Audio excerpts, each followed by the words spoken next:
Hi, we're here with Congressman Davis. Thank you so much. Now, you just left a panel that was very dear to your heart. Well, we were dealing with child welfare issues, and of course, we were dealing specifically with the fact that there are so many children, especially in African American life, who are separated from their parents. Oftentimes, we think of immigration as the big separation issue, and it is. But when you think of the number of African American children who have parents who are incarcerated and the large numbers of people who don't see their children. I just shared with a young lady a moment ago that every year before Father's Day, we take 2 busloads of children to the penitentiary to see their fathers.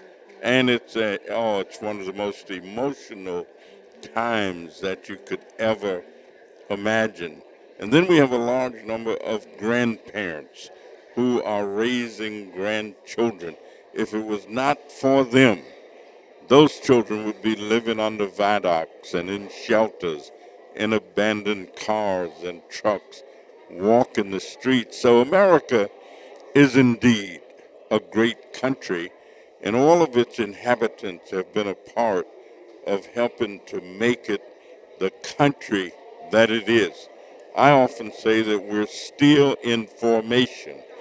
We're trying to form and make happen that more perfect union that our forefathers talked about, and the mere fact that women have changed roles and that the roles are so different because when they started, they said all men are created equal. We came pretty close to having a woman become president of this country in the last election, and that still can happen. We are having a much greater level of participation in government affairs.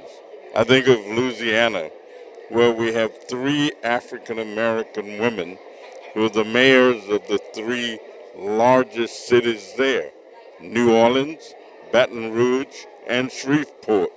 And we got people running for governor and senators. So America is not all that it has the potential of being, but I can tell you it is coming each and every day, each and every year, and we all just got to make sure that it never goes back. Well, here's another question that really is disturbing to me. If I look at us African Americans being brought to this country, many of whom came here as slaves, and now we're looking at the penitentiary as being the new modern day slavery. How do we deal with the black mental health issues from then to now? Well, let me tell you, we have to make sure that we create the kind of environment in this country that all citizens view it as a welcoming place, and all citizens can view it as a place that they are indeed a part of. Mental health, and I just happen to be a trained psychologist before being a trained politician or an elected official. Let me tell you, the well-being and the creation of strong families, the creation of strong communities and neighborhoods, and the unification of life, all of these things are so important. And since I'm also what I call a practicing Christian, we got to make sure that our children grow up knowing that there are external forces, that there is, I often tell college students, after you get through with physics and trigonometry and all of the new technology, know that there's another force. And I tell you, if you've got another force that can help you, when you thought you should have had an A and you got a B and you're wondering how to react to it, or you think all your friends have cut you loose, if you can say, what a friend we have in Jesus, I ain't got no problem with that. That's real. You got a question real That's quick? for real, yes. As a matter of fact, we definitely appreciate you. And as far as how we've kept America great, as far as you've already said that you feel that this is a great country. And we're so excited about the fact of having you here today. As far as now, what do you feel that we can come together? How do you feel as far as coming together as a nation, as the passion and uniting this country? What do you feel we should do as a group of people? Well, I think as we have the understanding that work is a virtue, and one of the things that we all need to push toward, not just a matter of what can I get, but also what can I give. I'd much rather be in a position to lend somebody $100 than to have to borrow $100. I'd rather be in a position to give somebody something as opposed to looking for them to help me. And so if you're in a position to help, I am so proud of the generation that came along before us. My parents and grandparents, your parents and grandparents.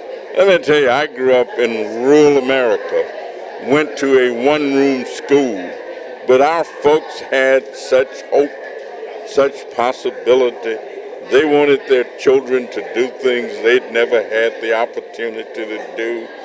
They had programs at church, and you went and you learned things. You read the Bible if you didn't have anything else to read. Genesis, Exodus, Leviticus, Numbers, Deuteronomy, and all that stuff. Matthew, Mark, and these guys. You didn't worry about what you didn't have. You made use of what you did have, and you had hope for tomorrow. And I think one of the things that we have done is we've lost some of the hope. Sing a song full of the hope. Yes. I mean, we've lost some of that. Yeah, our anthem. We don't even sing it enough. Right. I go to programs and people trying to read it off.